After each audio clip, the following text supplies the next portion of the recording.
You're watching Worldwide Exchange from Europe, Asia, and the United States.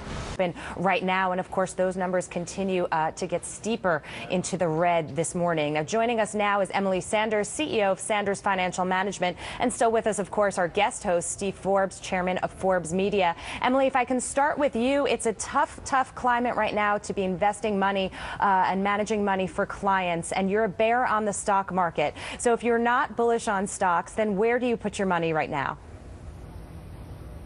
Good morning, Jackie. We really like preferred stocks right now and quality dividend-paying equities that have a great balance sheet. We're also pretty heavy in cash, about 20% of the portfolio for the clients, and we see that as an asset preservation move, really, in this area of uncertainty and skittishness all around the world. Fears of contagion. The German Bund auction this morning is just, another sign of fear, perhaps irrational. Chinese PMI this morning, also showing that the world's growth engine may be sputtering. So there aren't a lot of places to hide, and our main goal is capital preservation for our clients. Emily, let's pick up on that German bond auction. The debt agency in Germany says it reflects a highly nervous market environment. What are the implications as far as you're concerned?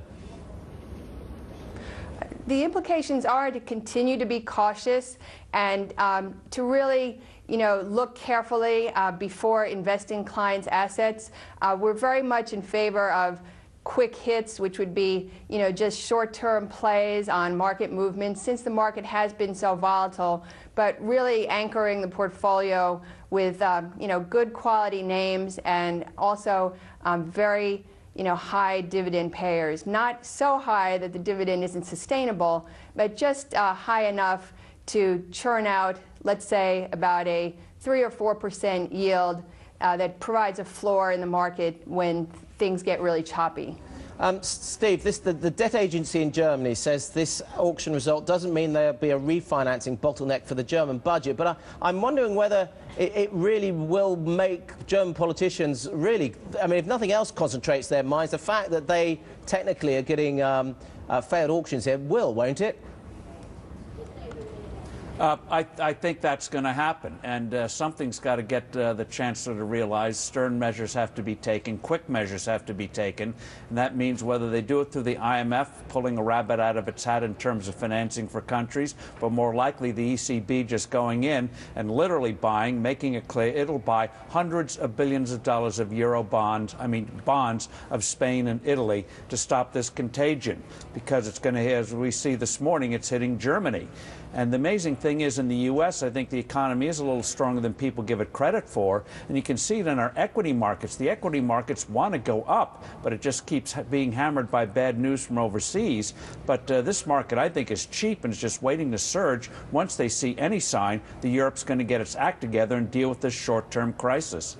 You bring up a really good point about the strength of the markets here, showing some signs of being a little bit more positive. Emily, I want to get your take on this. A lot of people looking to the consumer and retail towards the end of the year to help boost things in the United States. Do you see that trend as a valid trend, and are there any sort of sector-wide trends that you would recommend to your investors? Yes, well, if the traffic in parking lots at shopping malls are any indicator, the consumer in the U.S. is still alive and well. And according to our estimation, 80% of U.S. equities are currently undervalued, to echo Steve's point. So there are some sectors that we like. Consumer at the moment, is actually doing pretty well, particularly some specialty retail. And we do see tech as undervalued. And we also like healthcare for the long-term demographics, and they have some pretty good dividend yielders. But when you scan around the world, even with our revision of GDP yesterday for third quarter, being 2%, it's still really not bad in the scheme of things of the world. So we're not in that double-dip recession yet, and we hope not to follow some of the other countries that already are in a double-dip recession. All right, Emily, we'll leave it there on a bright note. Emily Sanders, CEO of Sanders Financial Management, of course, still with us, Steve Forbes, for the rest of the hour. Now, up next on Worldwide